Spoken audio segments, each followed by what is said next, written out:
there has been, I guess, a slight development in the Saquon Barkley contract negotiations.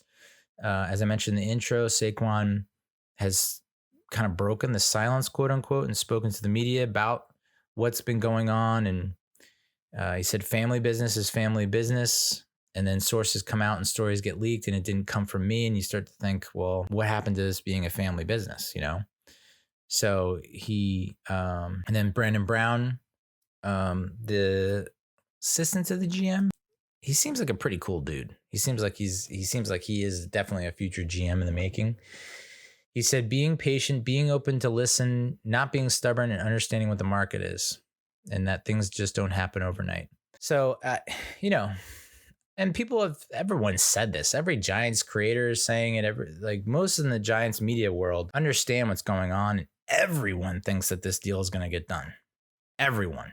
Barkley was saying that a lot of the reports were misleading. That a lot of what was being reported was inaccurate and wrong. And he never wanted a market-setting record deal or anything like that. So it's going to get done.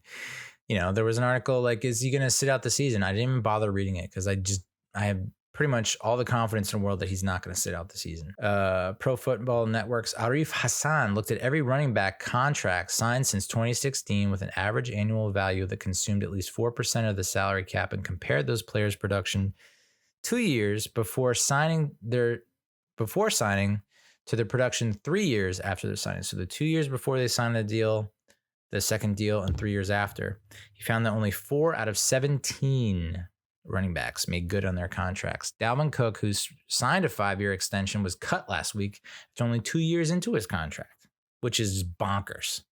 I mean, what's happening to the running back market is, I don't remember this happening, but I think this is kind of what happens. It's like the .com bubble bursting. It just feels like it's on par with that. This is the running back bubble bursting. The Aaron Jones contract was out of control. And he had to renegotiate and restructure. But the predictions that people with knowledge and expertise in the area are that the first guy to get signed gets around $13 million per year, and then the second will get just above that, between $13 to $14 million on a 3 or 4 year term. If 4 years, the total guarantee right in the $30 million range. And this dude, Fitzgerald, believes that Barkley's going to get a deal similar to Derrick Henry, signing a 4-year, $50 million deal with $13.5 million guaranteed. So it's interesting seeing both sides of the debate. There are a lot of people in a lot of important positions who feel like the numbers don't lie, and that running backs, once they hit a certain age, their productivity declines. And once they're on their second contract, their productivity declines. And Saquon Barkley is not most running backs. I feel like I don't know how to say that in a different way each week, but that's basically what I'm sticking to it. He's not your normal running back. And, I think a lot of people pointed to last season saying, well, look at the first half versus the second half, what happened? And it's like, yeah, I mean, the second half of the schedule was tougher, stronger opponents who probably knew that the not so secret to our success, the keys to our success was Saquon Barkley running the ball. That's how we're winning games, especially late, by running out the clock, killing the clock, and just grounding and pounding and grounding. So defense is probably adjusted to that and keyed on him, and then that opened up the passing game. So then the passing game flourished. But that's still Saquon, even though it doesn't pan out in his numbers, he's still impacting the game. If you don't have Saquon Barkley back there the second half of the season, that dramatically alters how defenses approach their game plan. So he's still impacting and affecting the game, even though it's not, coming out in his stat line, in the stat sheet. Those deals that were laid out just now feel reasonable. And, I don't know that a lot of people are comparing Saquon Barkley to Derrick Henry, but it's mostly because of the injury factor. I think if he played all 17 games, all those seasons, and was healthy-ish, I think his numbers would be in the same vicinity as Derrick Henry. So it's going to get done. There was another article from The Athletic about the pay disparity for running backs in the NFL.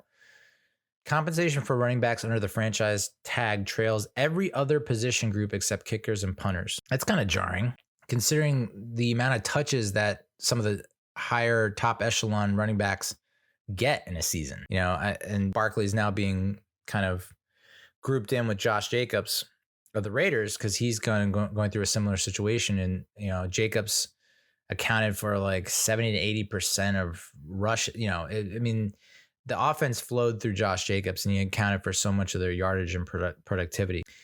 But that was the concern about Derrick Henry too, was like, all right, he was overused at Alabama because Nick Saban is notorious for, just overusing his running backs. And so a lot of people thought that was going to take years off his NFL career. So that is kind of eye-opening.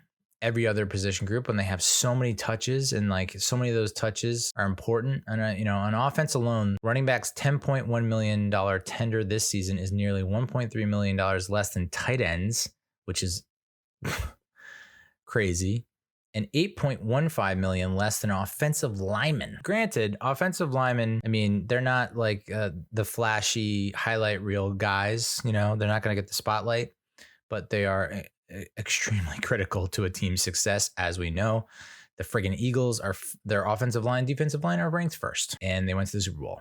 Yeah. So running backs are $9.7 million behind wide receivers. Again, nutso.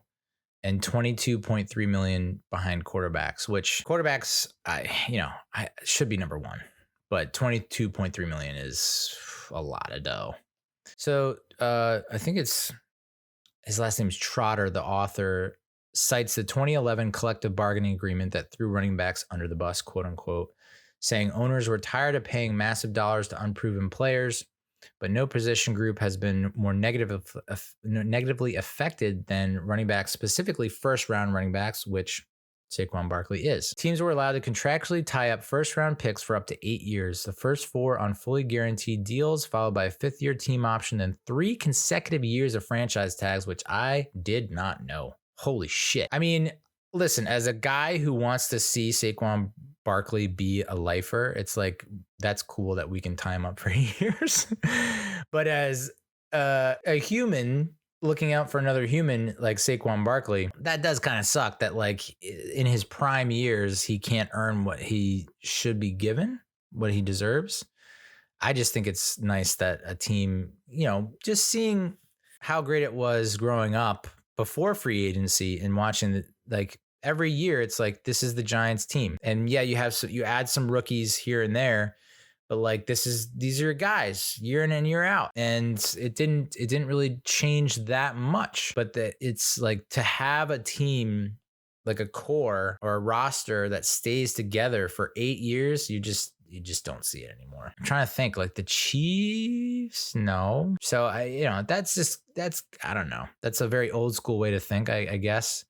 But to have a team stick together for 8 years is cool. But then, but free agency came along and it kind of threw everything into a tumbler. First rounders could go their entire career without receiving a multi-year extension or reaching the open market in free agency. Individuals to renegotiate their deals after 3 seasons or become free agents after 4. So that applies to guys not in the first round, which is also interesting. It's like, wait, so this applies to just first rounders, but anyone outside the first round can renegotiate after 3 seasons or become free agents after 4. So the first rounders are getting supremely effed. Le'Veon Bell is the only running back since 2010 to receive the franchise tag and not sign a multi-year extension before the deadline. And I think he came out in an article, I don't know when, recently-ish, and said he regretted it. So yeah, running backs get screwed. They have to take advantage of what they can get while they can get it. And I think that's why a lot of people maybe have been inaccurately saying that Barkley is behaving or saying his camp is doing one thing when in reality, I think if it were that bad, there would be reports. Obviously he's not happy with how things were leaked, but at the same time, I don't think it's spiraled or gotten out of control to the point where we think that, like he's now trade bait, or like we just can't even deal with it and we're just going to release him outright. Like there's been no indication that that's the path we're going down. So yeah, and this is if we sign him for 4, I would like to see him sign for 4 years. Sign him for 4 years, and then we got that window. That's our 4-year window. I really feel good about that 4-year window too.